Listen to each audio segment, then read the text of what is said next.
Okay, thank you all for being here. We will call the meeting to order and pay attention to our agenda. Public comment. Madam Clerk, there's no one that has signed up, is my understanding. Is that correct? That's correct. All right, number 3 on the agenda. I'd like to add a couple of items to the agenda, please, under number 2, 2A and 2B.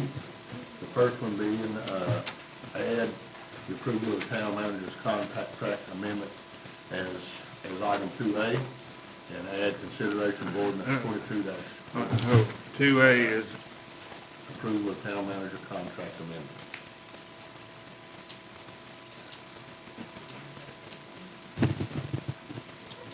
okay.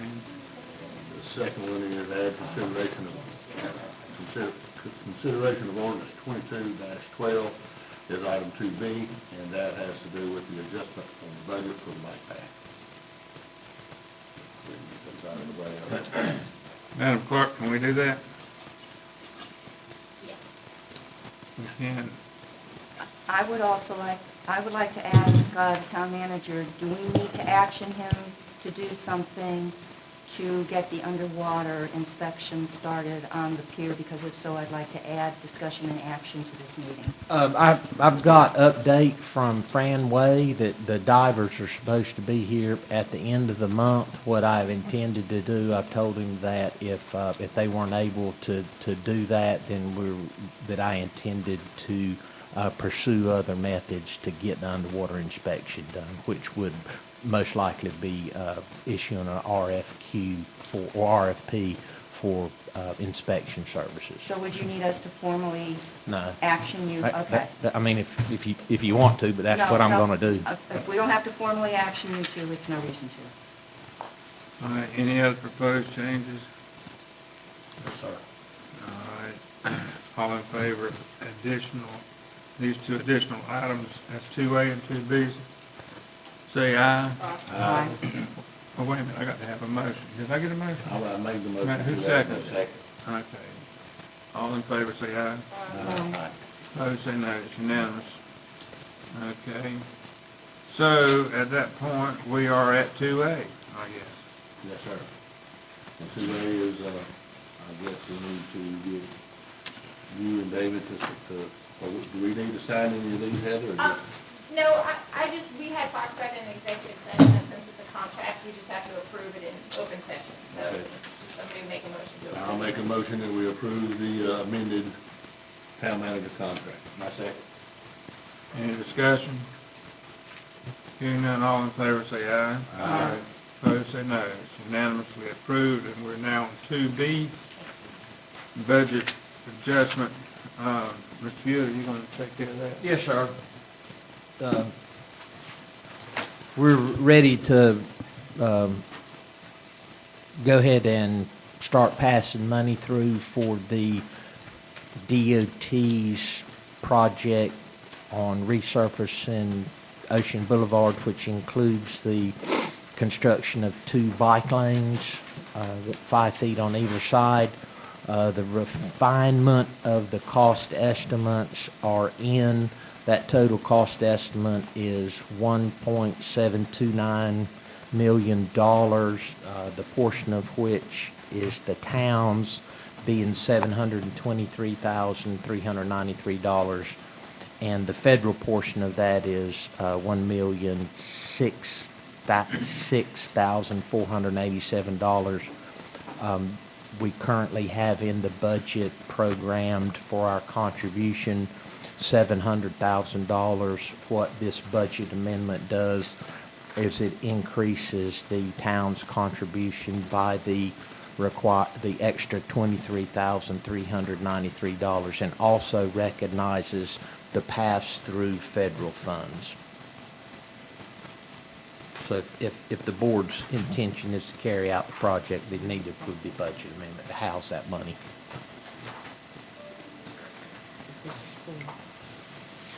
I make a motion we accept the amended ordinance to for the price differences on the bike path. Second. Motion made and seconded, any discussion? Hearing none, all in favor say aye.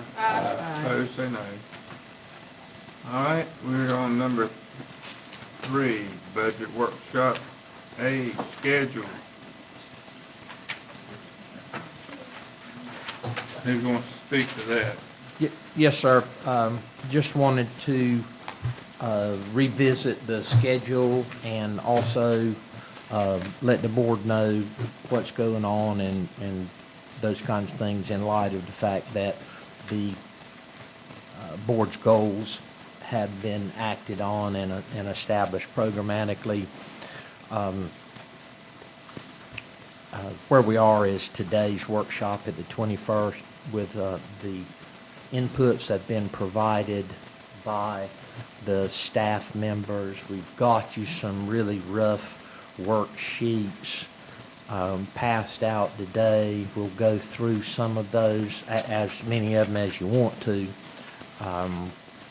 The intent is to hold a second budget workshop on May the 20th, and I have to submit the budget message with the proposed budget ordinance by May 31st. The intent is to hold a public hearing on June the 10th in the morning and consideration by the board at their regular meeting on the 21st. With the budget has to be adopted no later than June the 30th.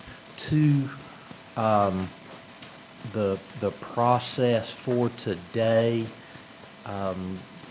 Daniel, we've got these worksheets handed out to everybody just so that folks are familiar with the organization of the worksheets. What we've got are the operational accounts, and they are general fund, water fund, and the B Park fund.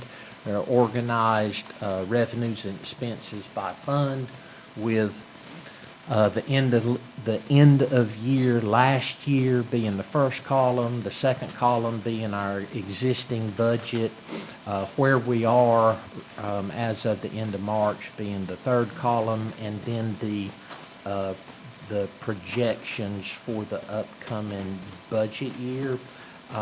We can do this procedurally, I guess, however the board wants to, but what I'd suggest is that to have a little more interactivity with the department heads and go through a general fund, water fund, and the B Part fund, and have the department heads to kind of go through what their departmental budget desires are. So that's my suggestion. What's the pleasure of the board?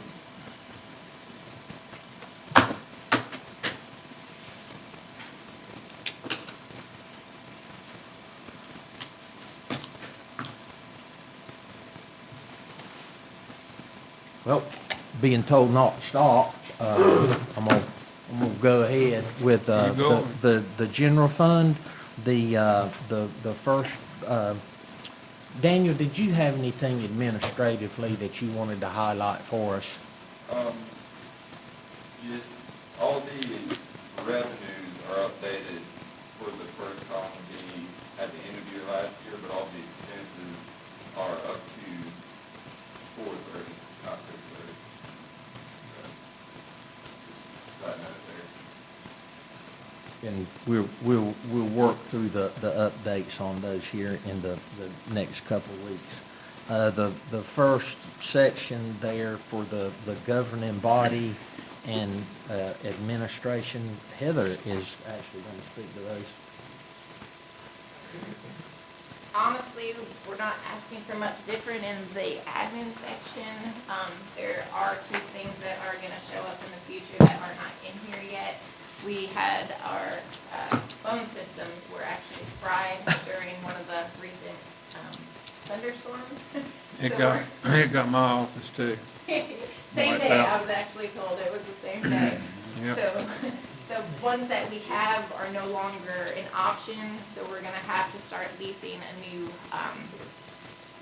set of phones and a new whole program we're working on it now. It honestly won't be too much more. It'll be about $250 more a month, and that'll be spread throughout everybody in town hall, so you won't see it too much in here. And then the other thing that we're gonna look at that's not in here is our door system. We're having trouble with that, so we're getting a quote on fixing the security in the doors in the building, so I'm not sure how much that will be yet.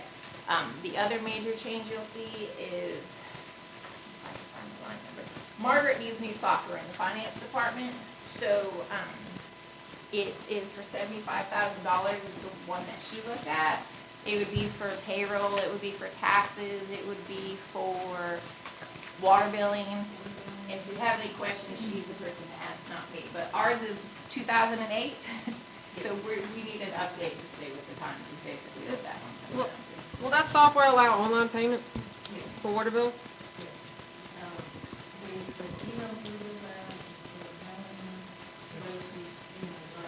Uh-huh.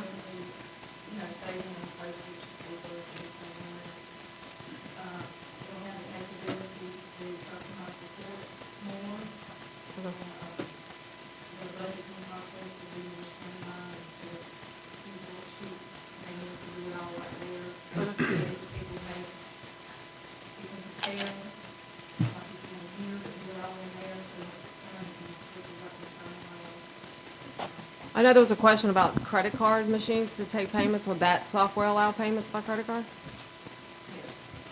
So we wouldn't need the other, the machines?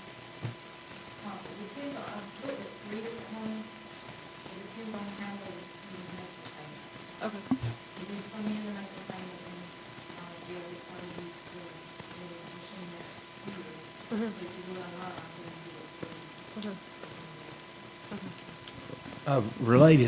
Related to that software upgrade, and it wasn't in any of the goals that I was able to catch, was concerns over cybersecurity.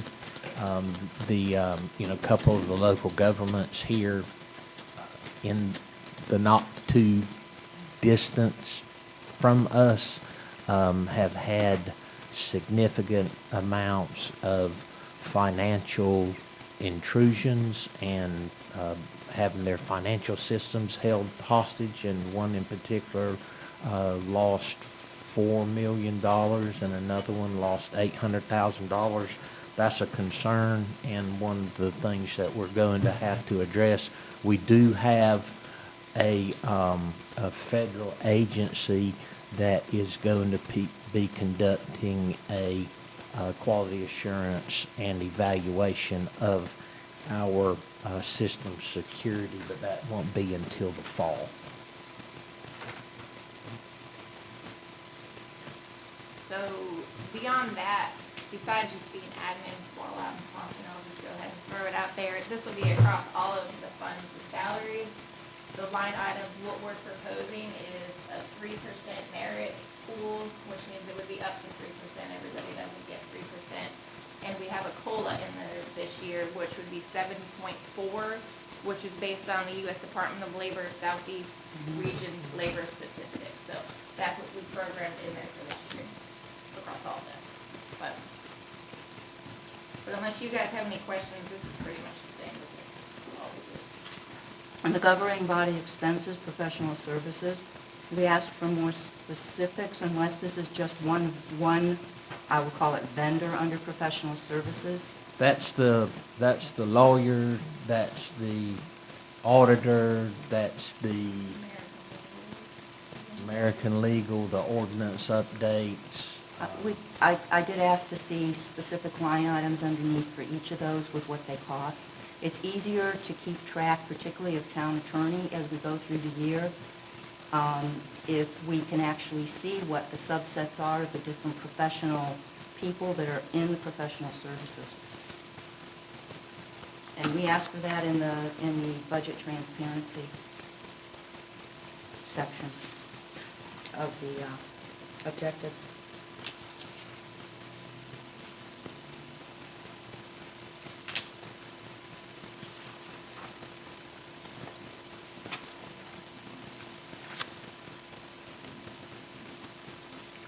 Expand detail and budget lines covering professional services to enable understanding of which firm has received reimbursement for what purpose.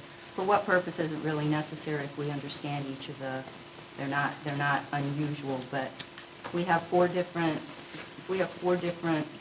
contracts or 4 different people receiving money under this. I think we should be able to see what's budgeted for each of them and the expenses along the year. Is that desire gonna hold true for all of the different departments? Yes, all the professional services that are a lump sum that cover more than just one individual firm or contractor or consultant, whatever you want to call it. Yes.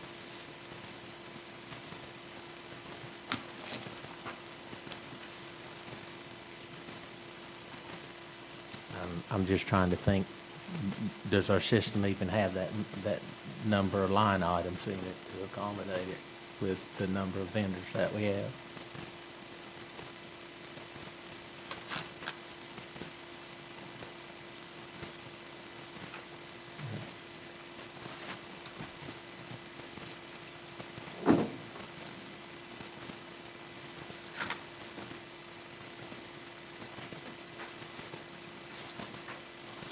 So that's a form question, not a, It's not a total, not a number question. it is not the number question, but it is a, as we see it in the end and reported, yes, that is what we want. Okay, then, Jeremy, would you take up police next?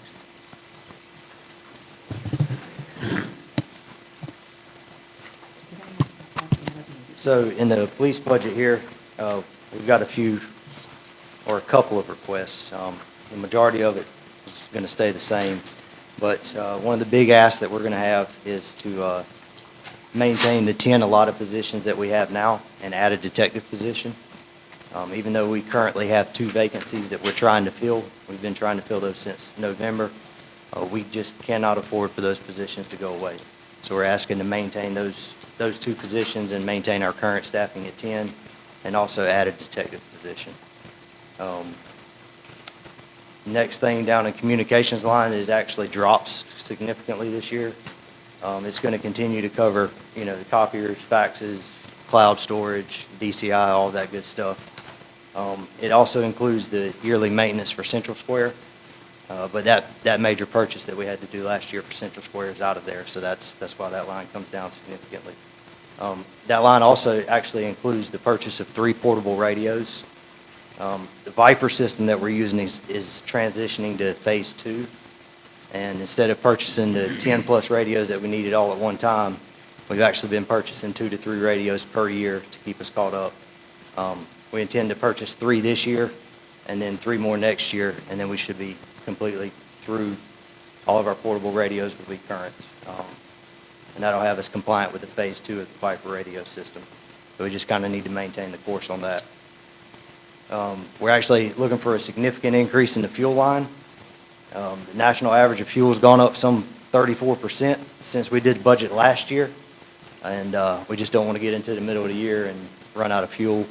Oil and tires and all that's changed, so that's really, to be honest with you, kind of a rough estimate there, but that's what we're looking for there. Probably the largest purchase that we're looking for is the new camera system this year, and this is an integrated in-car and body-worn camera system. We've been using the current camera system that we're using in our cars for probably 8 to 10 years. We're using, literally what we record goes to an SD card like you used to put in an old digital camera. And when we pull those out, they get corrupted.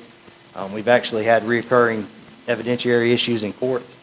So, I mean, it's been a problem. The system's dated and we need to replace it. The new system will cost approximately $97,000. But it replaces the in-car cameras in our entire fleet and puts body cameras on all the officers.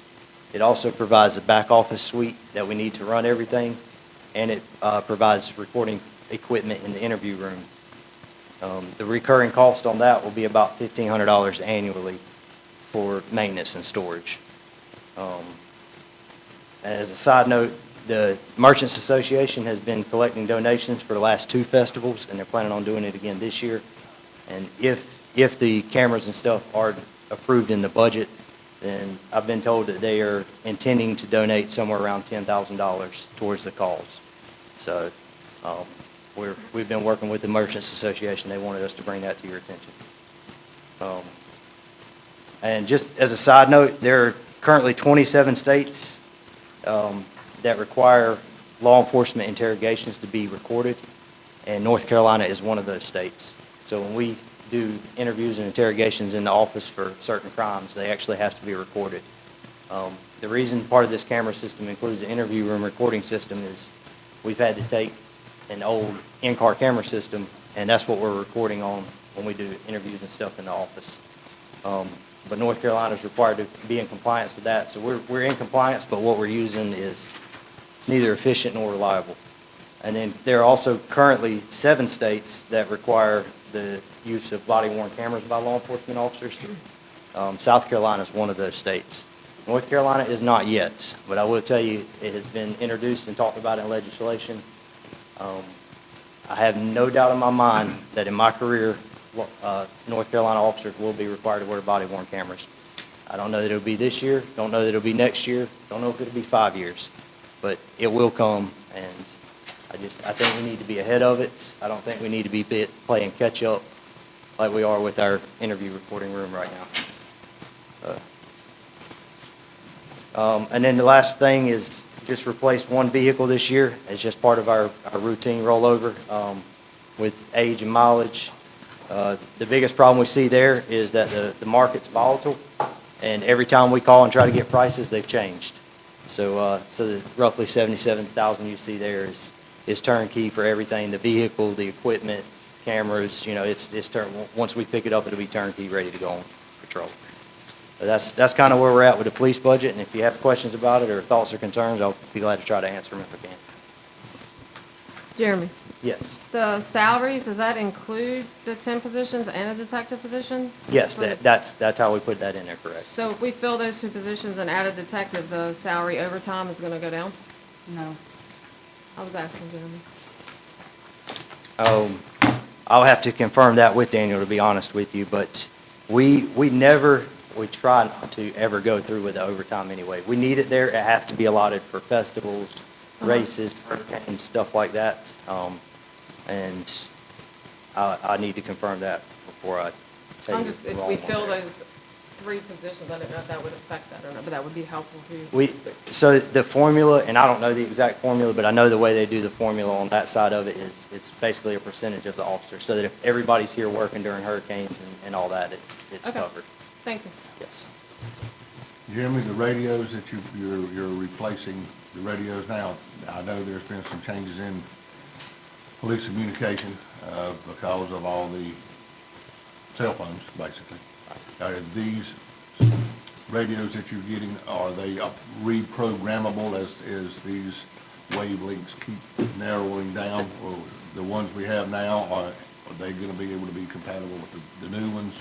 And in other words, are we going to be able to use them for a good while? Yes, from what I understand, once we get in compliance with the phase 2, and this gets above my technical level, but all the 800 megahertz and the wavelengths and all that stuff you were talking about, these new radios are supposed to last us quite the time. Of course, you know how technology is. At some point, it's going to outrun what we have, but they're telling us once we get in compliance with the phase 2, we should be good for a while. As far as the cameras are concerned, were you able to get put out like basically an RFP, request pricing from several different companies to see what would be the best bang for the buck? We did. We actually priced from 4 different companies, and the one that we chose based on our needs and the maintenance and everything that goes along with it was actually from Custom Signals. We're actually currently using them for our radars already. Their customer service has been excellent. I can get you those numbers if you want. To be honest with you, their upfront costing was a little bit higher than one of the other ones. They were middle of the road, kind of. They weren't the cheapest. They weren't the most expensive. But if you look at their 5-year operating expense, when you look at your maintenance and storage fees and different things like that, theirs is $1,500 a year, and it washed out everything else, to be honest with you. On the long term, if you look at the 5-year, they were actually ended up being the cheapest price-wise. But as far as quality of product-wise, they were our top choice for product, and then ended up, like I said, being the 5-year cheapest. What's the budget number you plugged in for that detective position? I do not have that in front of me. I think that position starts somewhere around 44, 45, something like that, I believe. I need to confirm that before I tell you wrong. Not, Excuse me, it's 48 is what we have that plugged in at. you think that's a full-time, I- stay busy position? I do. So where we're at right now, I just jotted some numbers down before I came in here. To date this year, I haven't even gone back and tried to even catch up with last year, but to date this year, we've taken 30 incident reports. Our patrol officers have basically been able to handle 15 of them. We closed 5 that were pending criminal prosecution that the officers have charged. We located 1 missing person, and 6 were closed as unfounded, no crime occurred. We have 3 that were closed from leads exhausted, and then the other 15 are pending cases that were larcenies that were big enough that officers just haven't been able to work it. We have no suspects, but we're not ready to close them out because they're from construction sites or houses broken into. There was a firearm that was stolen. So we've got 15 open cases just this year, and we haven't even gotten into the summer yet. Unfortunately, there will be more than enough work to keep a detective busy. Will he also be a patrol officer as part of his detective duties? Yeah, that's, if we need to cover shifts, the use of that officer will not just be that will be their primary responsibility, their primary duty will be investigations. But if we have to use them to fill in voids in patrol, festivals, races, it's an extra body, it's an extra sworn law enforcement officer that will be able to help cover us in all aspects of everything we do.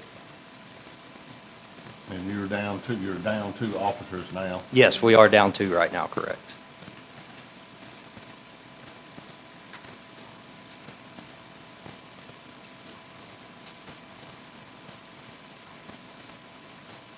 We have any prospects for filling those positions? We do, actually. That was part of the reason why I ran out of the meeting the other night. Went to a BLET graduation, and we've been recruiting hard out of that class. We've got 1 really potential good candidate, second one that hopefully, so we're doing everything we can. We've been going to the colleges and recruiting and trying to get out there and, do what we can. Unfortunately, it's not just a Holden Beach problem, it's a national problem. I think the last time I looked, there was something like 86% of agencies across the nation reported a shortage of law enforcement officers. And I think that shortage averages out to be somewhere around 20%, which is pretty consistent to what we have because we're down 2 of 10, which is right at the 20% mark. And that's what the majority of agencies are seeing. A lot of them are going through some big financial obligations to get officers and recruit. I've heard there's agencies doing $10,000 sign-on bonuses. Now, those are bigger agencies. I'm not even going there, but it's a national problem right now with where we're at with the law enforcement shortage, so. Well, But- again, this being a beach community, it would take a special officer. Yes. To do what you guys do, because the ones we have now are pretty adept to the beach environment. That's right. You have to find that fine line of education and enforcement. You have to be able to do all of it. It's not just going out there and writing every ticket, but it's also not turning a blind eye to things. So you have to find that fine line between education and enforcement and public service, because that's what it really comes down to. Is the deficiency in those 2 positions causing overtime for the other officers? It has, yes, and it is, and for instance, this weekend, it's going to be all hands on deck, and so.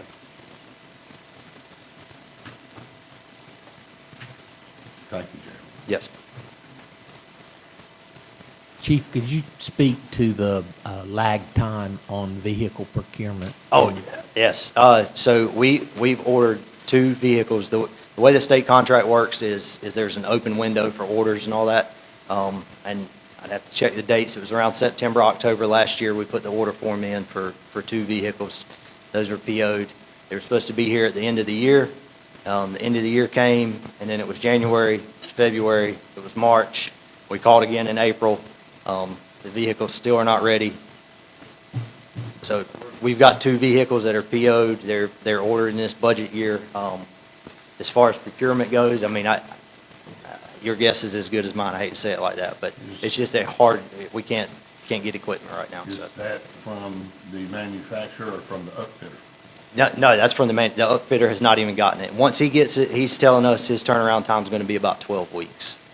So, but I also know, and he's told us the same thing, he's waiting on shipments from several agencies.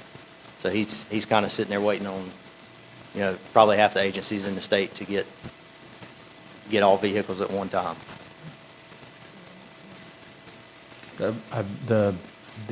Where this impacts the budget is that we may have to do a rollover into the next year for those already procured vehicles and then reappropriate the funds.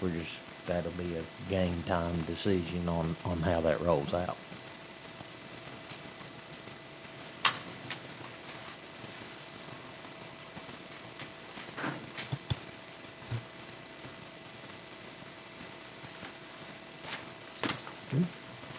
All right, Mr. Evans on inspections?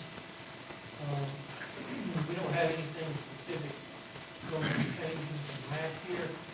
We have hired, someone who filled up position in the inspection department.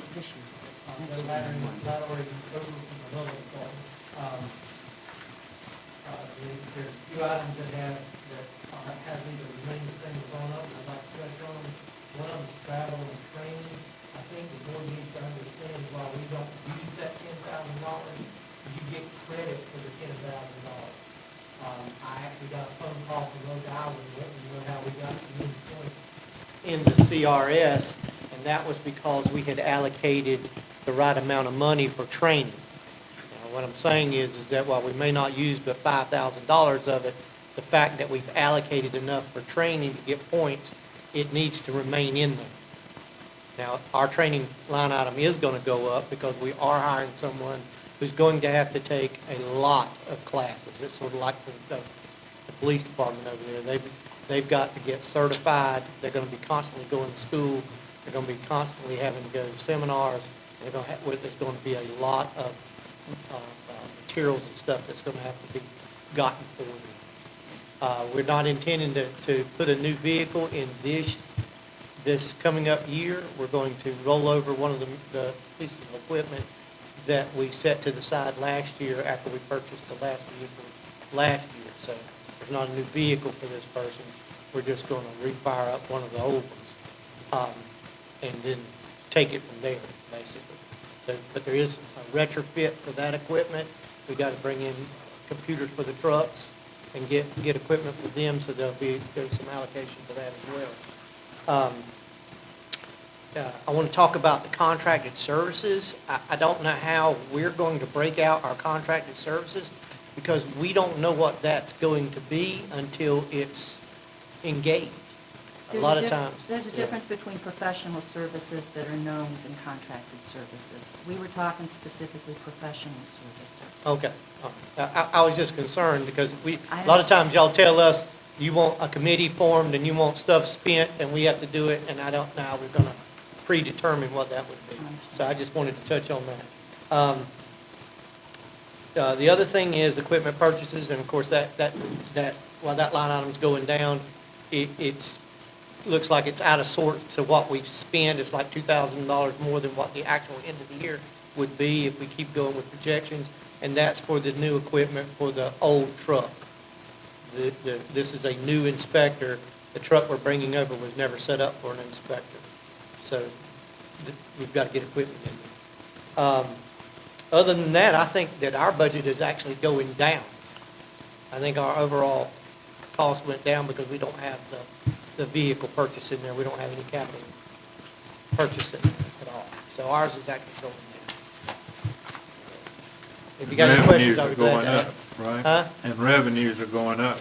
Well, they're not on here, but my projected revenues are pretty high, but I mean, for this year, if you run them out to the end of this year, but the way I do my revenues, I've been doing this for 23 or 24 years, and there's a couple of fellows on that board, and even you, Alan, know that you can't, there's got to be some sort of scientific guess in there to what the revenues are gonna be for construction. I've never missed them. I've never overshot them. You follow what I'm saying? But I've never been so low that they weren't accurate. And so I have done a projection. It's not, I don't know that y'all will see that. Maybe that is that full projection in? It's on the first page. Yeah, so I've done a projection, but it is lower than what we're actually gonna, if we keep going the way we're going, it is lower than what we're actually gonna take in for this year. But the reason being is that I average out years to get a projection between low and high years. Because you never know, the bottom could fall. So. But there is money, there's money coming in, and David handles that because of the way the rules are written. So, but if there's any more questions, I'll be glad to. If you got any questions about those line items? What's the current reinspection fee? It's 50? Yeah, it's 50. It's 50. All right, so, is it, I know some of us have gotten a courtesy inspection, like, we wanted you to go out and look at something that wasn't necessarily an inspection. Is that on the list of? Are you talking about the $75 fee you're paying? Because Yeah, if I you mean, want a that- same-day inspection, there's an actual fee for that if we can do it. You're not guaranteed to get it, but if you call and say, I'd like to get a same-day inspection, if we can put you on the list, you have to pay $75 to get a same-day inspection. That's actually on the fee schedule. I said courtesy, that may be, so you call the same day inspection fee. Yeah, that's $75. It needs to be more. I started saying, I think we might could go up on that. Well, it needs to be more, and the reason it needs to be more is because people don't understand that it's a if we can. If I've got 50 inspections and you decide that you want an inspection today, you know what I mean, $75 is not a deterrent to make you think twice about waiting until tomorrow. You know what I mean? And we could end up with a clogged up system. So we end up having to say no. So it looks like we're picking and choosing when we're really not. Yeah, It's and just when we can. unfortunately, in the times we're in on Friday, and I just ran into it recently, they had a moving truck sitting in the driveway and there was no, like, something had been turned down the previous day. I mean, it was like a must-have situation, so we appreciate that inspection, so. Yeah, but I say- it does need to be more to keep people from abusing it. Not everybody's gonna abuse it. Yeah, I think it'll get abused if it's cheap, that's what I'm saying. And frankly, one of the things, I took some training on budgeting for commissioners, and one of the things they actually mention is budget time is the perfect time for examining the whole fee structure. So if there's something you want to do to the fee structure, having a discussion of it during budget and making the decisions just fits with the training recommendations. Well, I understand that, but I think that our fees are done by resolution, if I ain't badly mistaken. Aren't they done by resolution? So they can actually be changed at any time. And I really, to be honest, if we're gonna make any changes in the inspection department, I hate to say this, but I would really like to wait to the end of the actual physical year to make those changes so that we can evaluate exactly where we're at. I'd be hard pressed, this stuff's not based on any new fee schedules, be hard pressed to try to, you know what I mean, come back. I would like to wait till the end of the year, because we're not gonna decrease any, you know what I mean?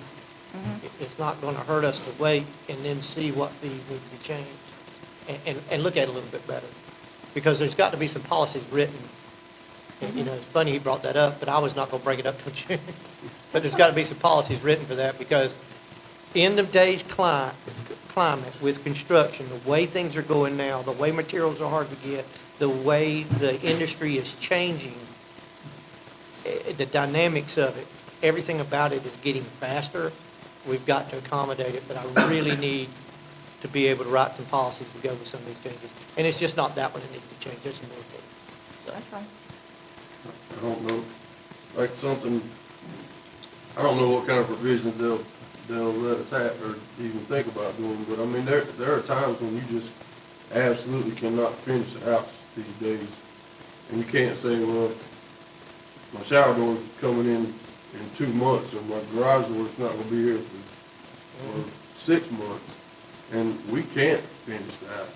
So it's getting to the times where, I'm not saying leniency, but I mean, people need to be able to keep the ball rolling, and it's still be an inspection that has to be done at a later date, if it's not a safety, issue or something.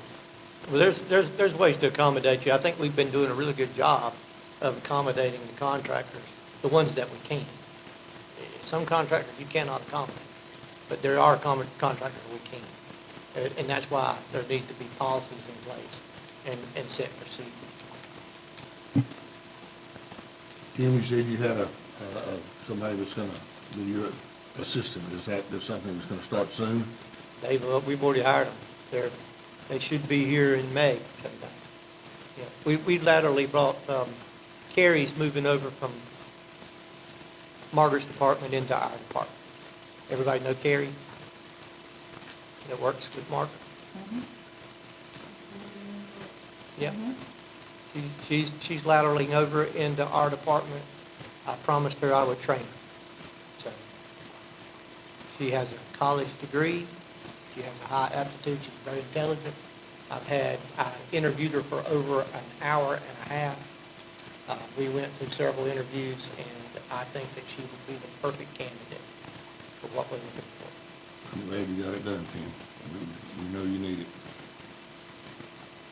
And it's in, what do you call it, our personnel policy encourages lateral movement when possible. It's within So we're gonna have to backfill the that keeping position. with our personnel policy. Yeah, So it's a true grade lateral? yes. Okay, just, Well, it doesn't hurt to have them move up either. it's a step up. Good, fine.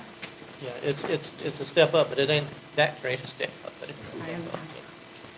The equipment that we're speaking of, is that gonna repurpose Existing truck that we already have in and inspection. you're just gonna have to upfit it with the, We're gonna use GPS Rhonda's old stuff. truck. We're gonna use the truck that Rhonda took very good care of that truck, and we had a lot of maintenance done to that truck, because we really didn't expect to be able to replace it, but y'all gave us the opportunity to do. So that truck is in really good condition for its age, and I think we can get a year out of it, maybe two. Yeah. How many miles on it? I want to say 140, maybe, about 140. The truck I was driving is destroyed. It's falling apart, it's rusted. Yeah, it's destroyed. well, the door on the passenger side wouldn't open. I know, Huh? the passenger side doors wouldn't even open. Yeah, passenger side doors wouldn't open. They could hear me coming. They didn't have to know it was me. They could hear me coming. When I left the house, it rattled and shook and banged. Yeah, the rocker panels was rusted out of it. You know what I mean? It was just, Maybe it's the woman to don't care. Yes, exactly what it I'll was. say that. yeah.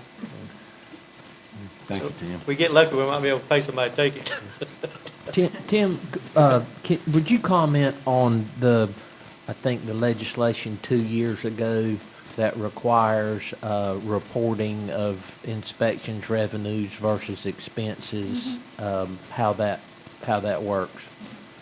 Well, basically it's pretty simple. If the money is taken in by the building inspections department, it has to be spent on the inspections department. You can't spread it out and use it for the police or anybody else. So if you're taking in money, then that money has to be spent in the inspections department. And I believe that's how we got one of the vehicles, was that the revenues were greater than what our expenses were. So we used those funds. But that is the rule. You can't take those funds and use them in other places. You have to use them in the inspection department. That was because certain cities had their inspections department become a revenue source for them, Oh, yeah, we were at one time, but deliberately. I was 33% of the budget in Leland, the revenues for Leland, 33%. So I often call that the Tim Evans rule. I mean, it was just that busy that we made that much money when me and David was there, and there was no restriction. But it weren't us. Carrie was funding the town, and, you know what I mean? Yeah, it was Greensboro, they were all doing it. So they finally passed that rule. And what it did was, it was causing high fees, extremely high fees. Yeah, so everybody had to adjust.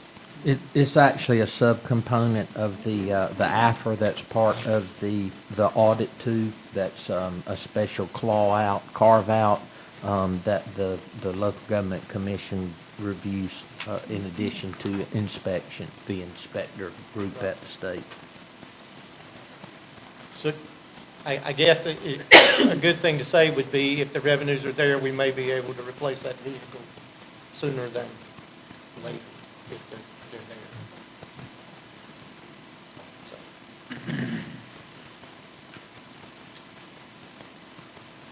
If anybody has any more questions, I don't think there's anything that stands out.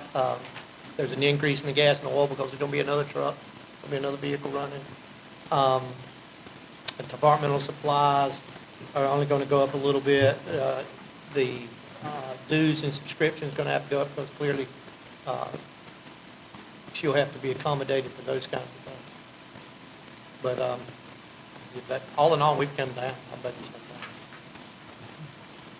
Is there any, have you thought about online building permit submittal? Well, no, we've never looked at online building permit submittals. We'd have to have right now, our permitting program is actually tied to finance, I believe. And I don't know if is the new program bringing us a new program? Are we getting a new? Yeah, so that's going to be upgrading. We will be able to, if yours can take online payments, will we be able to set online payments as well? Okay, so, but my intention is to try to get online permitting, payments, not permitting. I've never looked into having online permitting. I know that it brings as many good things as it does bad things. I mean that. It's a learning curve, that's for sure. It's basically an uploading thing where you can upload documents. You have to have them, at least the plans and stuff electronically anyway, so. Well, the problem with that is that when you have to upload documents, you gotta have someone there to receive those documents during the upload, review those documents, and then review those documents to see if they're containing all the information that's required. Everywhere that I talk to that has online permitting where you upload your stuff, it ends up increasing the times because of that very factor. You gotta you're gonna hire another person to sit there and wait for permits to come in so that they can review them, so that they can get them back out with the right information. And then everything is done through a portal. There is no, you lose all connection with the staff altogether by handling online permits through a portal. You'll be calling me, or staff, you know what I mean, after you find out you've got a problem and then waiting for a phone call to come back. So, Yeah, that's definitely not, that's got its. yeah, it's got its problems, I downfall. can tell you. Yeah. I'm familiar with online permitting. I'm very familiar with it. I would think we would benefit more from online payments. Definitely that. Yeah. Yep, that helped a lot. Well, like calling in or emailing in inspection requests, stuff like that, and getting like pass or fail responses online helps out a tremendous amount when you got houses on 3 islands and you're trying to get all of them in a day. She does a good job calling us all anyway, so.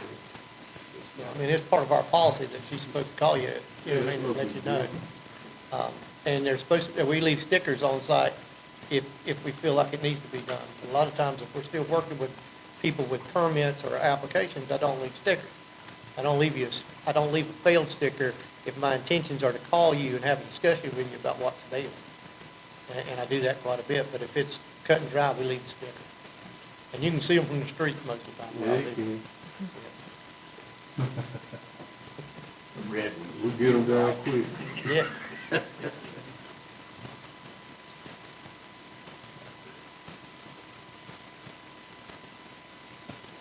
I'm just thank you, Jeremy. Street- Streets, Public Works. Yes, sir.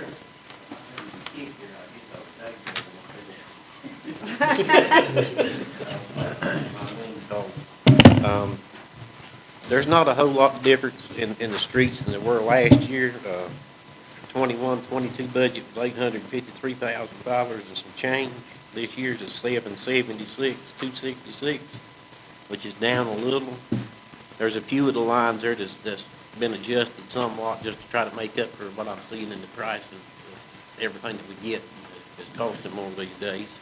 One of the other things that I'd really like to point out on that page is something that I've dropped the ball on and I hadn't had a chance to tell David yet. That $245,000 for that street drainage project stuff, I would like to add $15,000 to that line in order to try to put a French drain between Avenue B and C at about 285 and 283.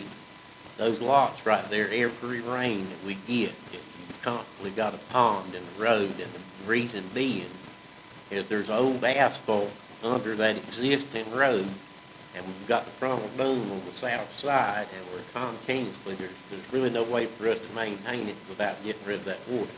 With that being said, I would be only willing to do that if the homeowners would go along with having that French drain on the back side of the sidewalk between the sidewalk and their house. That right-of-way there is extremely wide. If we didn't put it anywhere other than there and put it in the street, it probably wouldn't last 3 weeks and it'd be full of dirt from the sand dune and everything else.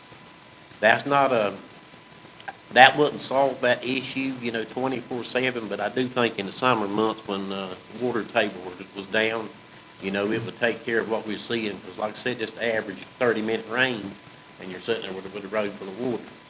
I would love to try that if you just approve it, and let's see if it helps the situation any, and if it does, maybe the following year, we might have to do something a little further up the street, because on the other end, there's another issue there. I've met with Urban Woods and 2 or 3 of the homeowners in that area, and they've been hollering for quite a while that I just promised them that I would bring this up come budget time, and that's what I'm doing now. So, if y'all feel like that's something that y'all would like to move forward to, we would have to adjust that number. And I'd also like to point out the street paving that we've got there. We've got an estimate of $142,000 there for, I think it's Tide Ridge, Cocaine Drive, and Ranger. I'm thinking what's on there, and if I've misspoke, forgive me, it's on our CIP planner that we actually have been going by for the past few years, where we assess the streets, and we've been doing about 2 or 3 of them every year, and we've knocked out a pretty good many of them. It's definitely been a good program. We've made a lot of headway. And if my memory serves me correct, that money right there is basically 1 penny of the tax base is where that comes from. That's where we've generated the funds to do that with. I don't really see anything else on there that is probably worth noting, but if anybody sees a line or anything that kind of jumps off the page, they won't know anything about it, I'll do my best to answer it. Gas and oil and tires, I'm sort of like Jeremy. The number I got there, that's just I hope that'll get us through the year, but if it continues like it is now, I very seriously doubt it. So I'd probably be back up here with my hands stuck out begging, but we'll just have to see. I will catapult or add on to Chris's commentary about the street drainage projects at the 245 number, whatever the 15,000 was. If the board remembers that $200,000 of that funding comes from the American Recovery Act program. We got the first half of that this year, and I believe we're on schedule to get the second half of it the very first part of the upcoming fiscal year. And we had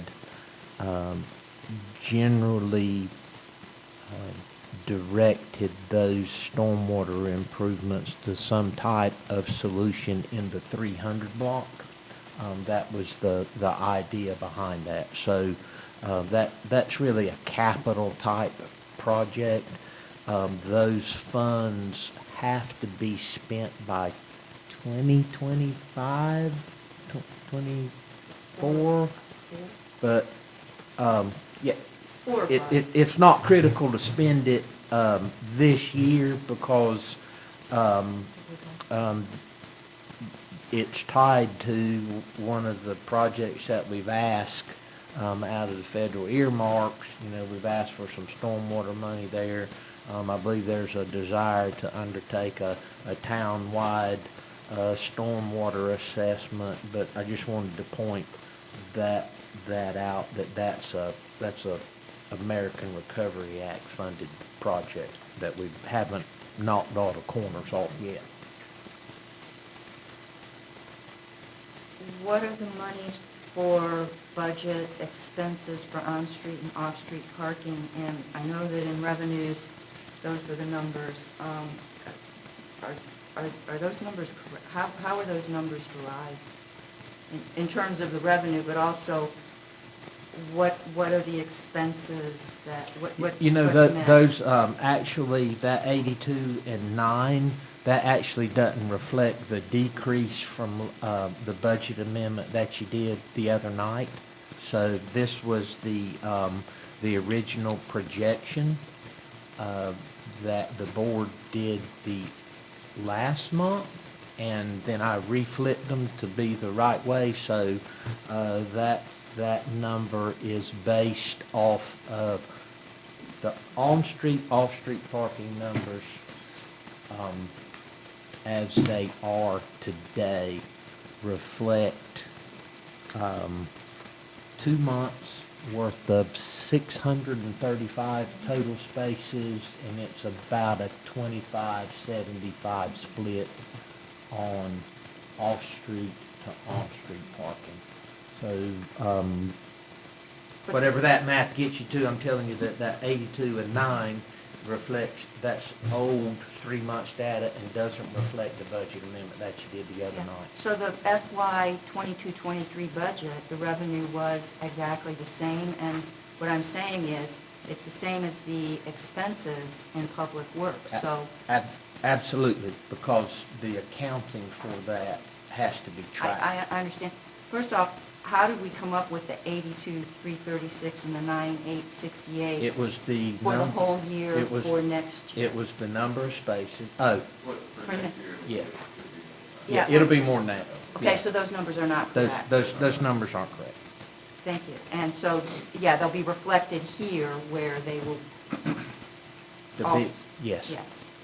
Revenues and And expenses expenses will must be the balance. same. Now, for those spaces that are in the general fund, okay, you are gonna have some in the B part of it. And so,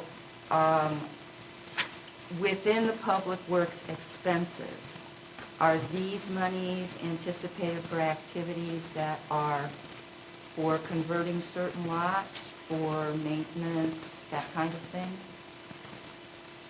For example, we buy Block Q, there's gonna have to be work done on Block Q, The block Q's gonna come out of B part money. okay?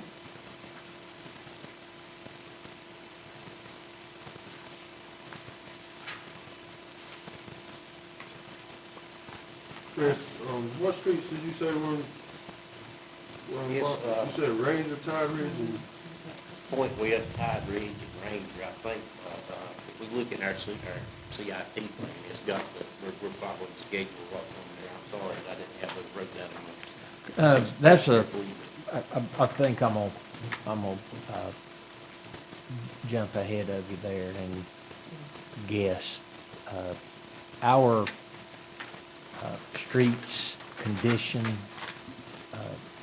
assessment that we did is probably dated in the fact that I want to say that thing is at least 5 years old, if not 6 years old. We probably need to update it. We actually had it done, ITRI out of NC State works with Right Angle to do a roads condition survey. So we probably need to update that. I don't know if you included anything in there. It takes a while to do it, but it might be beneficial to look at doing that. Coquina's wreck isn't good, yeah. Are those streets gonna I just thought be he said- paved, Chris, or gravel? They'll be paved, they're paved now, it's just basically resurfacing. Yeah. There, we did put Point West on pretty good in the year, that's what the normal big G's and stuff there. Yeah. got resolved. That condition survey doesn't include paving any non-paved Right. street. It's just resurface, it's fixing streets is what it is. Anything non-paved, we have to do just like we're doing with city limits. Yeah, I didn't know if anybody on Kokina approached him, anybody. Not I me. haven't heard any Very complaint good. on that. Does anybody have any more questions on the streets, or we're gonna move on to sanitation? I have a question on streets. There are two streets that are currently not totally open, and the property owners on those two streets have indicated to me that they're going to possibly ask the town to put utilities and asphalt in this year, put a request in. Is there anything that's good that we need to do funding-wise, anticipating that? We need to get a petition from them first, and then we'd have to get an assessment put forward, or a cost estimate put forward to do that before we could venture a guess as to what utilities and the paving and streets would do. And then it would be very simple, it'd be just like the assessment process that we underwent for Seagull here. Utilities is the same process, and at that point in time is when you would consider a budget to do it, based on those cost estimates. I hear what you're saying, but the lady asked me if there's nothing put in the budget resulting from our budget discussion, there's nothing set aside. Is there a possibility if they were to deliver a request in, say, July, would that mean that possibly they're gonna get put off another year? Or can they still be in this year if they get the request in July? Well, I mean, how much it gonna cost? I don't know. We've got to go through that process. Are you talking maybe terms of engineering services or something other than? Well, yeah, the getting roads are just dedicated right of ways, I mean. Right. I mean, we'd have to get an engineer's estimate on what the probable costs are, then the board would have to consider what the funding on it is. I mean, right now it's 50/50, so, on the utilities and streets. That's about the only number I can come up with. I mean, unless the board wants to do something else, which we've always held true on 50% of the utilities.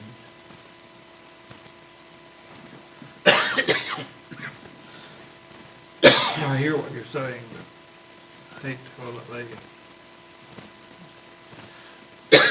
Might have to wait 12 or 18 months, or even 2 years to get the process and the delivery done. All right. Is there any more funds available, like for stormwater? I mean, Only other, what you see, Gerald, in that line there. If you've got a project in mind, Yeah. the board has fund balance they could work from, but and I'm talking like maybe 700 block on Ocean Boulevard. And now it used to be just a 300 block where you get the standing water. And now we've got a pretty big spot down in the 700 block. One in the 800 block too. Yeah. And there's this new thing I've seen, I have a little, one of my nephews, he works with Roundup in Raleigh. And the deal is, it's like they go out, it's actually the drain, it's like a lot like a French drain, okay? But they go out on the actual beach, okay? And they dig a trench in, it's basically filled with rock. And then it's got a deal where it's just like, you've seen these old fiberglass, like a water slurry? Chambers. Yeah, that's right. And they make changes, and this is a really big, it would accommodate a lot of water. you know, the only thing would be, you may have some kind of a little pumping deal involved in it. I was just wondering, like, where we would have say a camp, a dedicated camp, a walkway or something, if we could work it in there, where we could get on the beach and something like that. We've seen those at some of those shows we've been to. Yeah. Yeah, but it's never struck me to put them underneath the camel walkways. As far as a stormwater, As a way, you know, as an access. You know, because all you'd have to do, if you pulled it up, you put it in, you put it back down. I don't know, I would have to make some inquiries about the legalities of doing. You gotta remember that North Carolina has 9 counties, and they are regulated by a board, you know, pretty much exclusively for the environmental impact of what you do in those areas and private stuff. So I'd have to run that up the flagpole to see if, you know, maybe stay for a lap around, but I wouldn't, you know, it sounds like a great idea. I mean, and that's the thing, I mean, you know, We can inquire pretty easily, that's easy, I can ask that question. because we've got 22 accesses. We've got 22 public accesses. my nephew said they've done something like this similar over on Oak Island in several bad places. I do know that they had, I do know there were provisions made, but then he may have a conversation about this. There was provisions made that you could get a single permit for that to work during emergency situations where water collected on the road from safety. I do remember that, so let me run it back at the flagpole and see where it goes. That may be where they got it. It's a safety issue, because they're driving in the middle of the street. Well, that place you're talking about is probably about 300 yards long. About 2 weeks ago, when we got it rained, I was going under to see what condition Seagull Street was on that morning, and Seagull Street had a couple bird baths on it, and I drove to it. I'd say at least 150 yards long, where it's about 6 inches deep. Now, it goes away after a period of, it goes away quicker than it does in the 300 block. Absolutely. But it takes a goes while. away pretty quick, but it is, you know, it's just a situation. I have a question. There's quite a bit of distance and room on this side of the front of it. In all those areas, if the stormwater engineer would determine that the storm could break that water, why couldn't we put the system on this side? That would be my That sand is what I was sitting here waiting for. Yeah, the sand won't bring it nothing, but what I'm saying is that you got a lot better chance of drinking it on this side of that phone than you do on the other side. You know- There's a lot of room. I'm like David, I never thought about using the underside of these, walkways. Well, you gotta dig that ditch, and you gotta do something with that dirt coming out of that ditch where you put your stuff in, and you only got 10 feet to work with. You know, it's just, Yeah. It's like you do a swimming pool. And if we- Backyard, if we- I mean, they're dealing with the extra sand and dirt every day. If we did that, probably some of the accesses that we're building now, we'd be better off with the mats that we roll out. That'd be a saving there itself, probably. maybe we ought to look into it. I mean, because it might just work. I mean, you know, I'm thinking we're gonna have a It'd really become nice hard to road cut. once we get the bike path put on and everything. And I think it's to the town's benefit to try to keep it in really good shape. I mean, you know. Well, in the 700 and 800 blocks, we own the property right across from those two locations. Just put that system in where we'll Well, a real clean easy, up and go into the Huh? estuaries. a real easy place for experiment with that between the Avenue A and C down there, because there's 2 accesses right there in that area. And you don't have any homes to deal with either, as far as, ocean side that you have to navigate around. So I'm gonna run another cycle, my recommendation is send an engineer to an analysis before you start planning. But then again, Oh, yeah. I'd hate to get too excited and put one in and it cause more beach erosion too, so, that could be, that would be, Go down there and look at that big old sinkhole. yeah, we'd have to leave. Run it up the flagpole, but let's move on. We'll be building. All right, we're going to the, That's enough. we go in sanitation now. Yes, sir. It's just like I spoke on the others, there's not anything real big on that page, sticking out. It does have the funds in there to include a pickup truck, a F-150. And I hope that I haven't been too conservative on that number. But, I plan on, or if budget passes, I would love to order that as quick as possible, because I'm kinda like Jeremy, I still got a pickup truck waiting for the water department for it. It's been ordered since back before December, and the build date was 28th of this month. I mean, so that's gonna be some more funds that's gonna have to roll through to make that happen. But if anybody sees anything on that page that they're interested in, or just shout out, and I'll do my best to answer the question. There's not a whole lot of exciting stuff on that side. Does have fun in trash bags and all that good stuff we use in our garbage collections on the beach strand.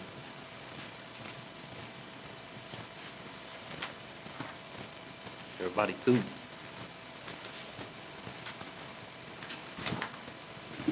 Next one's water admin expense. There's nothing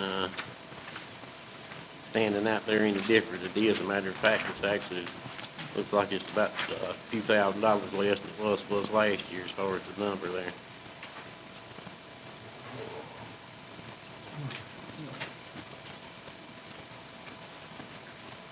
Everybody want to talk about revenue, water and sewer?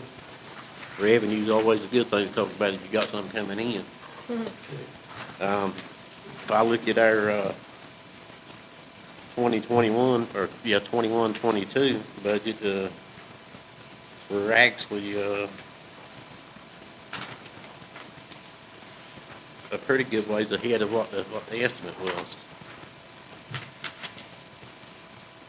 I would love to point out this year, I would be kind of concerned to see how the sewer use charges hold up. And the reason I'd say that is because I know you remember back in January when our water rates went up. The county put on us, this is the first full year that we've had on those new rates. And I'm noticing a lot of people are putting in for second meters to try to get rid of paying that sewer charge on when they're watering grass and stuff like that. So the more people that put in those second meters, so they water the grass and stuff, it makes that sewer bill go down. I haven't seen a lot affecting it too bad yet, but I wouldn't be scared to say in the future we don't see that kind of trickle down, so it might be something we need to keep an eye on. Water use charges right now, as of the date, we've collected $810,000, and we still got a couple hefty months to go as far as billing, so I'm thinking we'd probably be pretty close to that estimate of that $1,175,000. It may be a little shy, or it may be top it. I don't know at this time, but as far as overall, it looks like we're ahead of what we projected, so that is a good thing. I know I might be jumping out of turn on this, but when Tim was talking about, when you're talking about rates and stuff a while ago, I would love to examine our tap fees for new construction. I'm thinking right now, from what I'm hearing and what I know about Brunswick County, we're actually probably a few $100s less on a tap charge than what we are. And I really don't see any need to see why it'd be cheaper to do a water tap over here, and we actually got the same kind of system as far as the brand of water meters and everything like that that we carry. So I may look and see what we've got in, what's it all involved, and what kind of expense we got in it. Now maybe something that we may need to put on the ticket there, maybe adjust it a few dollars. I don't want to get to the point where we're losing money putting the tap in. And I think it'd just be fair on both sides of it. I might be wrong, but I just started house over off Seashore down there. It's $1,850. You're probably about right, because I paid $1,500 at my house 3 years ago when county water come through, and I think that was a discount rate that you got if you hooked on when they were putting the line in. And I got a three-quarter tap, our three-quarter tap, $1,200, I think it is, and our inches one. So I do want to look at that, just that, because those meters, the boxes, and everything we got, there's a lot of expense. I believe it's an inch tap, but it is. You're probably right. $1,850. There's usually a couple $100 difference between a 1 inch and an inch. So we're a lot cheaper. And while my mind's in it, just, I'm fixing to go over into the expense side, but I'm just gonna go ahead and blurt it out while I'm here, and it's in my mouth. Since 2006, when I first become Public Works Director, 2005, I have never had a year when I basically just about spent everything that we had in new construction, M&R water. I mean, most of the time we end up to the good, but we tread on thin ice this year just to try to make things work. I don't know if any of you, I know you know there's a shortage, just like Brian talking about doors and things. And I hate to use a shoestring for an example, but we've always been on a pretty tight budget. When July rolls around, you know, we usually try to wait to let the cash register get flowing before we order some of our pricey stuff like this meter boxes and stuff like that. But this year, if somebody chokes me and beats me down in the floor, I can't do that anymore. Because what's happening is you're lucky if you see 2 shipments of water meters or boxes that come in the place that we purchase them from. And if you don't have your name in the top right then with a PO number on it for that to come to you, you will not get it. I ordered meter boxes 2 months ago, and you know what the estimated date on getting those are? September. So I do have to go through and get with David. There's a lot of money that we're going to have to roll forward to be able to make that happen, because, you know, you don't order it, you ain't going to get one. There ain't nowhere to get it. I mean, there's stuff that I used to get 3 days' time. It's taking 2 or 3 months to get it. It ain't just us dealing with it, it's everywhere. I've got about 11 meter boxes sitting on that floor over right now with the water taps. And my only backup plan is to go to Seagull Street and all them ones that I put in and try to get those lots tapped. Once they got no house on them, I'm gonna be clipping them off and I'm gonna be putting them under somebody's building a house getting by until September. I mean, that's what you're dealing with. And I'm wound up so tight here, and I'm gonna go ahead and switch pages. Go ahead, you're doing good. In expenses, on the expense side, or operational expense side, I've went up on actually the M&R water. I've got it, I think it's like at $105,000. That may seem like a lot of money to somebody, but I actually put a lot of time in this right here. And when I was thinking about that capital improvement plan, I was looking at the price of stuff. An example, 100 water meters is $14,200. 48 meter boxes is $12,480. 96 of the registers like go on those meters to get those readings, or another $16,000. 10 fire hydrants that we like to do with that CIP plan, that's $26,000.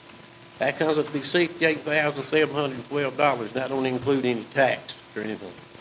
So out of that 105, that really don't leave much for the emergency. And this stuff right here is stuff that we probably need to have in hand. I mean, we all know that we got to keep stuff on hand to operate. You know, like 100 meters a year. I'd rather be able to keep doing that, and I would come up here and tell you that we need 1,000 of them at one time at the price they are. And you know, that is your cash register. We do got to keep those cogs turning to make up for that expensive rate that we're paying.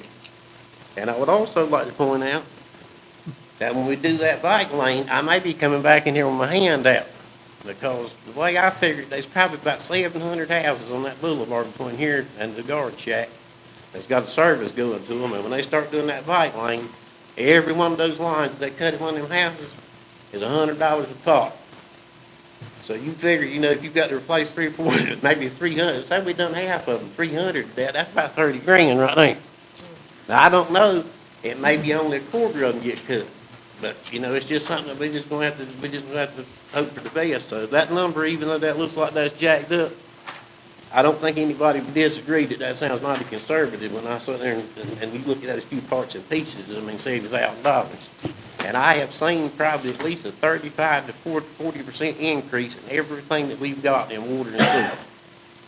You know, everybody says it's, you know, it's because of this or because of gas, but with the construction through the roof and everybody wanting it, man, I just think it's an opportunity to make money, and we really ain't got anywhere else you can get it. I mean, it is what it is. Catch your breath just a second. I want to make a comment.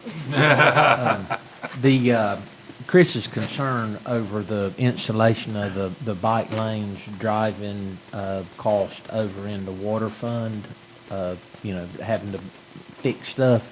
And y'all need to tell me if you've got a difference of opinion. those costs that are associated with the installation of the bike lanes, they should be borne by the B Part fund and not the water fund, because you're buying the bike lanes and it's a recreation amenity. I'm not sure that it's an appropriate expense or consideration to think that that should be borne by the water fund. It's a cost of the project. So tell me if you got a difference of opinion on it, but I don't think the water fund should have to pay for those types of repairs to it. Different question. Like on hydrants, Chris, I know they're up too, but are you still replacing X amount of them a year? I tried to this year, Gerald, and I put one new one, it's on Seagull Street. I will say that there's not any that's not working, but I couldn't even hardly get a hold of a hydrant this year to do it.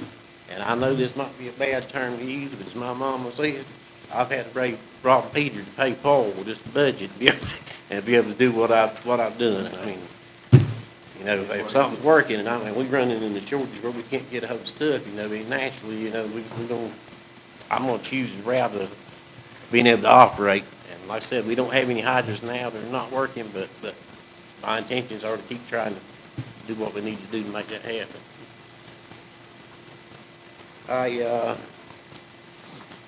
Going down, I know this is a topic that Brian's gonna probably roll out of the chair up there on. I do have another generator in this year. I know that's a cumbersome expense to have to pay every year, but it's really all we can do, you know, the way the sewer is set up. And I will say that I've had that generator ordered for 6 months, and I've not seen it yet. And the price of those have went up to the point of where when I used the quote of the generator that we bought, that we were buying, I ended up having to get it without a trailer, because I couldn't get the trailer with it. But I do know where I can get a trailer built cheaper than what I could go in that route. So, you know, that's what I've elected to do, whether that be right or wrong. It's the only thing I could think of that time to do what I got to do, but I hope maybe we can get it before the budget closes out. If not, we're gonna be able to roll those funds forward also.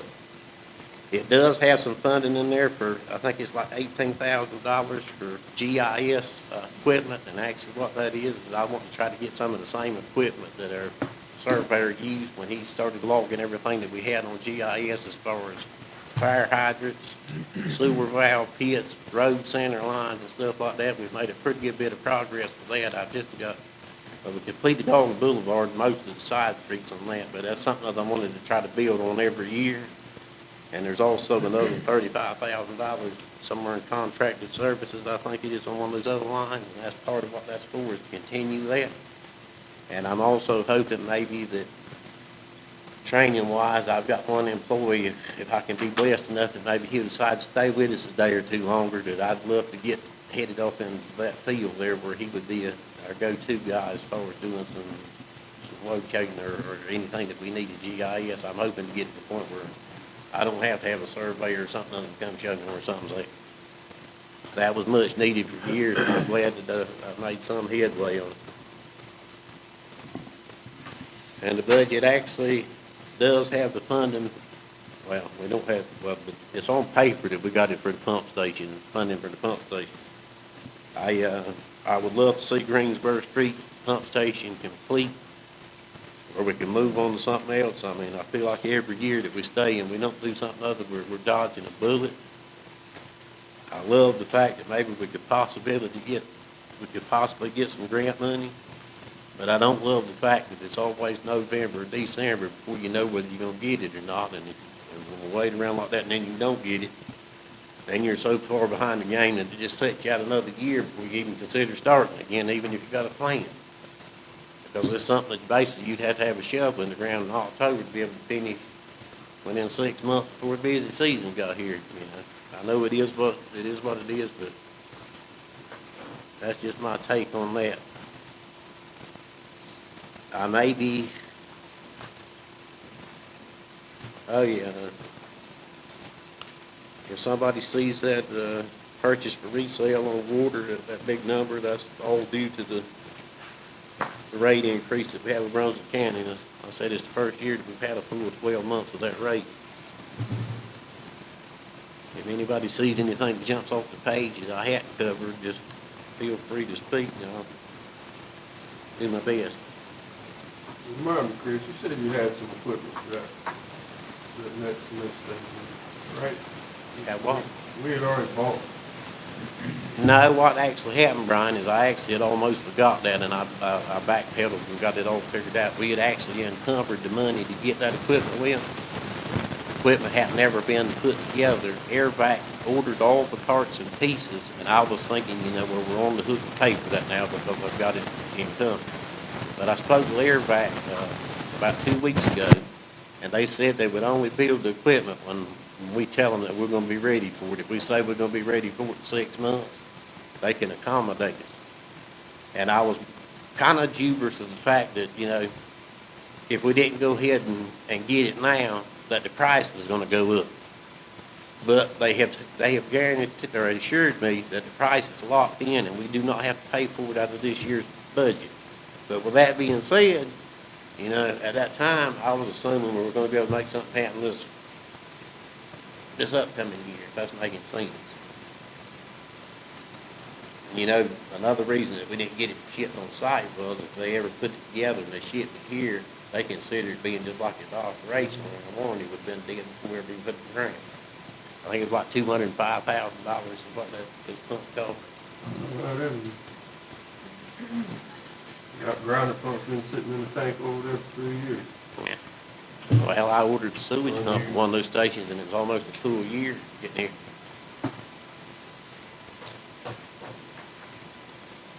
Does anybody see anything else on there that? I'm just asking, making sure we didn't have something sitting around going bad. Oh, yeah, well, I appreciate you asking that, but to be honest with you, I almost went brain dead on it. I was sitting there looking through that stack of POs, and I was thinking, my God, we're going to pay for this if it closes out. That'd be a boo-boo, but believe me, I don't take offense to it. I appreciate all the help I can get. I'm getting where I can't hardly remember my name on some days, but does anybody see anything else they want to talk about on that page? Well, obviously, other than city capital costs who were going up and debt service going up, but those are facts of life. Yeah. Well, I know that Pat raised the question on how to finance the sewer lift station upgrade, but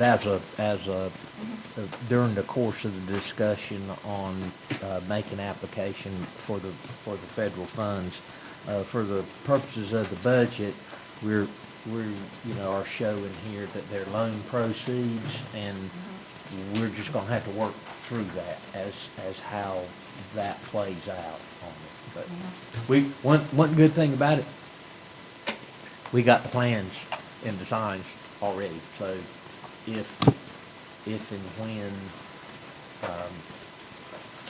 we have some more clarity as far as our timeline, it's a matter of just putting that out the bid on the street. Now, there's a lot more involved to that, but it can be bid out. I got one more thing to say that I almost forgot. But, professional services, that number is, it's got 42.5 on it. I may have to look at that one, and we might have to adjust that just a little bit. Shouldn't be too much. That 42.5 you see in there is actually the cost of the study for water capacity and the water tower deal there that we had to propose along. And when I guess I went brain dead, and I just put that number, and I didn't consider what we'd already, I need to visit and see what we've been spending the other one, make sure I got enough to cover both of it. Other than that, that's all we got.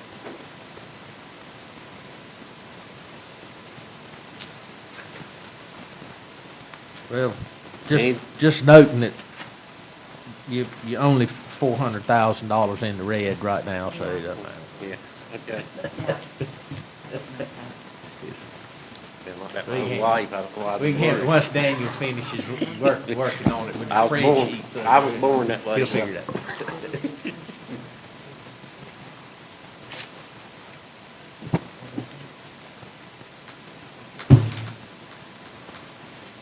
Moving on to Fund 50 and the B Part Fund. Yes, so the first one I'll draw your attention to is professional services. I think your piece is about 11 lines down, it says 129.9. They're looking at 44.9 going to Ward and Smith for the B part of the budget. 22,450 is now coming from, or planning to come from canal dredging, because canal dredging is paying a third of their bill each month because they are specifically working on the federal regulations for dredge school, and that's the only thing to go back to our other dredge school islands instead of what we had to do last time, or what made everything out of that as far as regulations. $30,000 for flight master plan for shellfish. The Parks and Rec Advisory Board met as far as what they're going to look at for budget out of the plan that came for the recreation master plan. One of the areas they wanted to focus on was shellfish, so it's $30,000 to do a site master plan down there, and then they wanted to go ahead in a different line that I'll talk about is money for a kayak launch, because that wouldn't change based on the master plan as far as some of the other components would. $50,000 to finish our sand search that we're currently working on for the third sand search, and $5,000 for grant maps for any of the maps that have to be included for mapping purposes. Then if you move down the page to Jordan Boulevard ops, that $45,000 number may change. Right now, that is the landscape and irrigation on the north side of the bridge only, the water and light bill, any soil samples that we have to do, and anything that has to do with, basically what we've done since, I think we've been working on it for 9 months now. When we did that project that we heard, all you have to do is, we're coming onto the bridge, the town's responsibility is any maintenance and water that occurs there. Carolina Creations has been working that area. We have heard concern that we want something else done with the entrance to Holden Beach, but we are under stipulations from the DOT, which we've been working with, of what can be planted. So we've been communicating with DOT to try to find out what we can do there, so that then Carolina Creations can give us an estimate on what that would take. And we have asked for 3 proposals that we haven't gotten back yet that haven't been included in this number. One would be what it takes to stay exactly the same, because we basically can't do anything that DOT will agree to. 2 would be because we can't do anything else and nobody likes to look at it, that we negate that side of the bridge and turn it back over to DOT, and that we don't do anything there anymore. And then the third would be that they give us a project budget or a turnkey to make it look better. So I anticipate that number changing, but until they get me those figures, I don't know what that is. And we met with them again last week. Going down to public restrooms, that $300,000 number includes the $250 that was estimated to do new bathrooms up there. It also includes engineering RFP that would go in for that, and then the remainder of that cost is for the cleanings that happen. Chris and them do cleanings once a day during the winter season, but in the summer we go to a twice-a-day cleaning where we pay a contractor to come in once a day and they do once a day, from Memorial Day to Labor Day. If you go to the next page, the access and recreation line includes the kayak launch for Shellfish Park that the Parks and Rec Board put forward as part of what they're going to look at, with the other things that are typically in that line, but that is for the increase there. There is the $800,000, which is the big number for the coastal storm damage reduction study for the beachfront or shore. I will say that, and I know that in a previous discussion that we had, that at least Pat, that you voiced that you did not want to do that, but I do think that the reason it's not showing the revenue on the revenue side to take it from somewhere yet is because I do think it will have to come from the capital reserve fund. I think fund balance is a little bit too low if we take it from fund balance to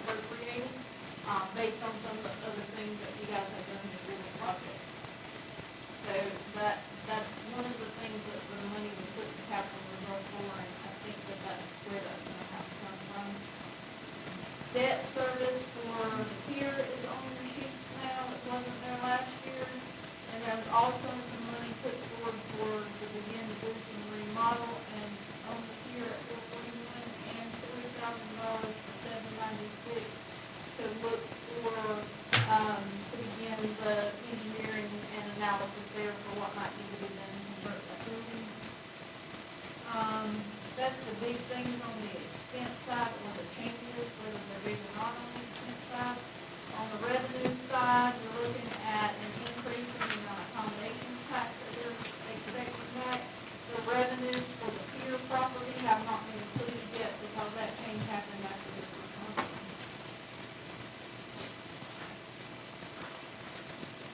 For 796, my understanding was for, if this is going to become a community center or an amenity or something, that B-Part has to buy it from water sewer. That's not included. So, okay, so that's not, so that needs to be included in here, the purchase. If that's the intent If of the that- board no, going if that ends forward. up being the decision of the board, that would have to be in here, which is another 300 and something, something, something.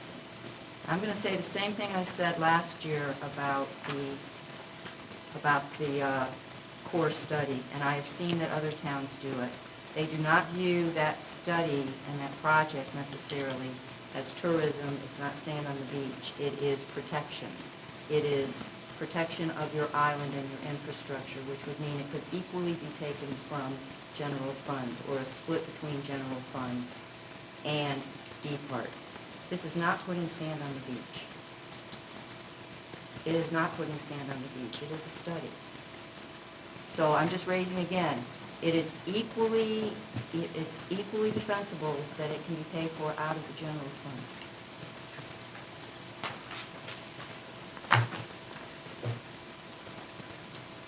And you are correct.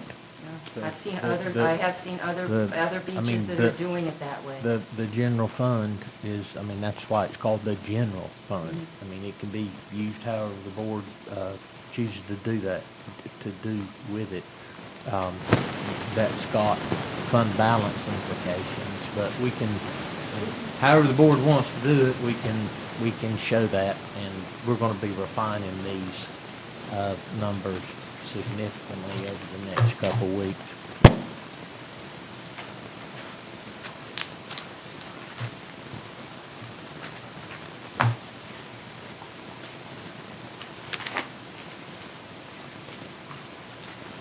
One thing that's probably important to note is that the contribution by the town for the second year of the CSDR study is going to be directly tied to the president's budget and the adoption of the federal budget and the Corps' work plan.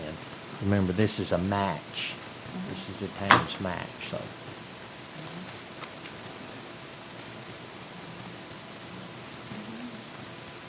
All right, that's it. What's next? And the B part, I didn't see parking in B part. That hasn't been calculated yet. So the revenues for the pier have not been included. This is the- Right. Y'all just did the budget amendment Tuesday night, and that budget amendment did have a, Yeah, for this year, I'm talking projections for we next year. hadn't done Haven't that. had time. Yeah.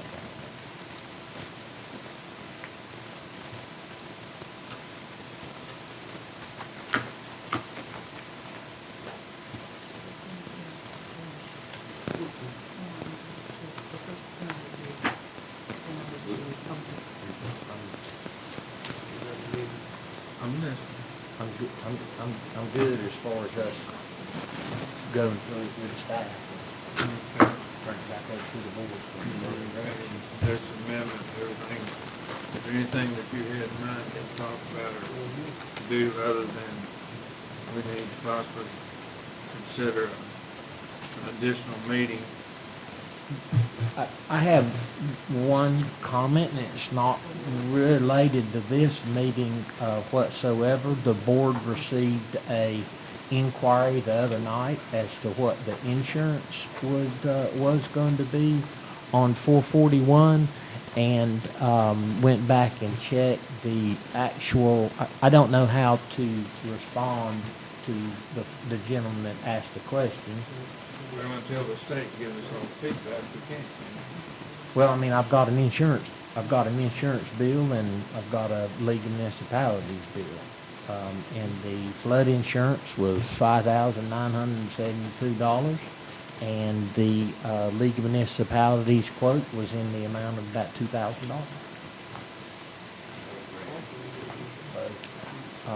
That's, Didn't he ask questions like, He wanted to know the Coverage. deductibles and how much, yeah, didn't he? Sorry, Mr. Mayor. annual was what it was. So that's what I'll go ahead and get a full rack up together for when that question comes up and provide it to the board. it was a reasonable question. But other than that, I don't have anything. Okay. So we're current on today's meeting, right? Obligations of today and the agenda, but the meeting that we adjourned after we voted on the pier,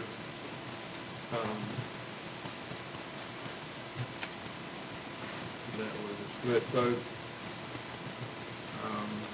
Then suggested that maybe we have a further discussion on that and review that further. And my question to you, Ms. Christie, when is the deadline on that? Deadline remains the same. You really want your application to be in it on next week. The deadline is next week. Okay.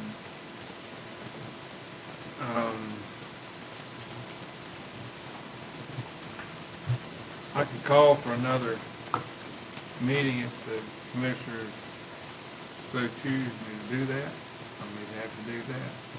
If there's no support in it, I won't.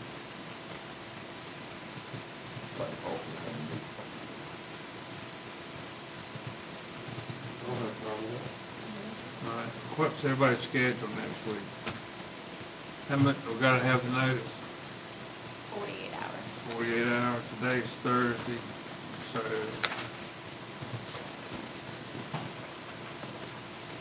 Next Thursday. what's everybody looking like for Thursday? Did that give you time at the, talk to us, Christie, if there was a change of heart from the board, what kind of time frame would be? It'd be quite, I mean, I'm just gonna have to be honest with my answer here. Well, honey, that's what we expect you to do.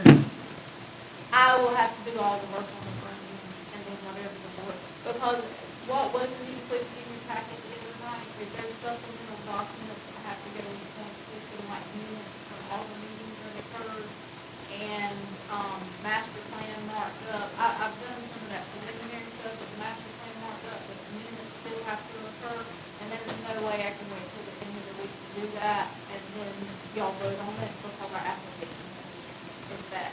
So, I would have to do everything on the front end, and so basically when you call the meeting, it could be before then. That's the best way for Is there anybody that can't be here Monday? Have to do Monday. Well, should technically be Friday, or I'm sorry, Monday after this time, but technically we can count the weekend if I go sign up outside on the board. I mean, I do it on the website anyway, so, but since it's a bigger issue, you might want to do Monday, maybe after, give me enough time to do 48 business hours. So, Maybe Tuesday?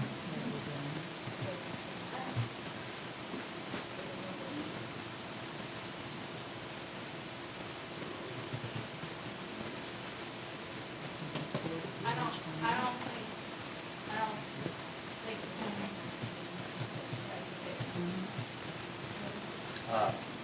My ability to attend meetings next week is non-existent. You got that out of town stuff. Oh, they went halfway and all that other stuff.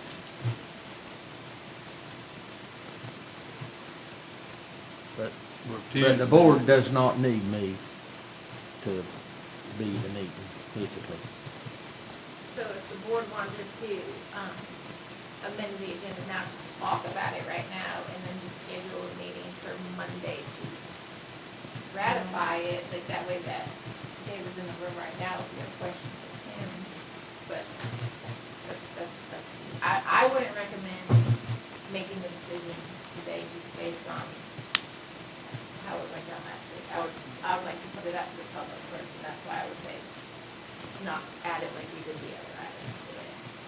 But if you want to add it to talk about right now, that's up to you guys. If you have questions with the town manager.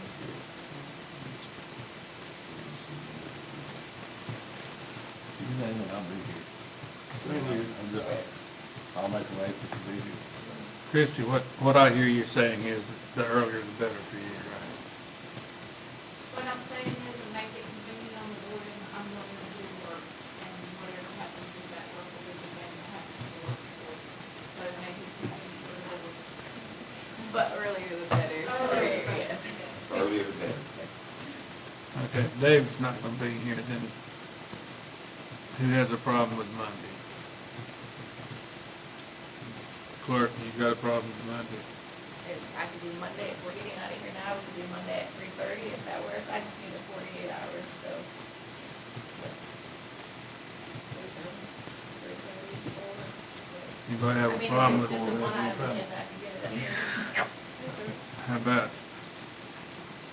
some of us are still doing working days, can we do it like 5 or 6 or 7?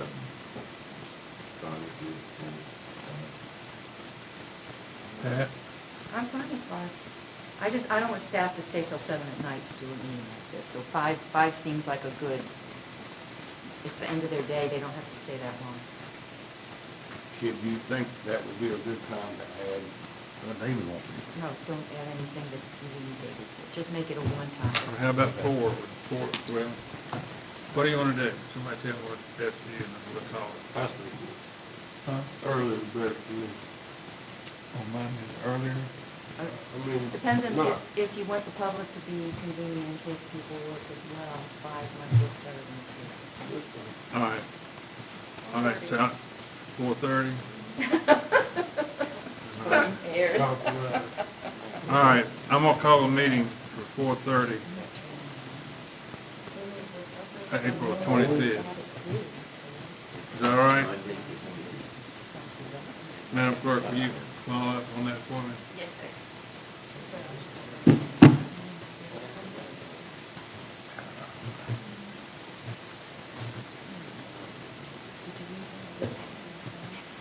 All right, anything else? What, that's Sunday the 23rd? Hmm? The 23rd. I'll do May. 4:30. April the 25th at 4:30 in this room. Anything else we need to talk about? Not, is there a motion we adjourn? Is there a second? Second. All right. Brown motion, Brian second, all in favor say aye. Aye.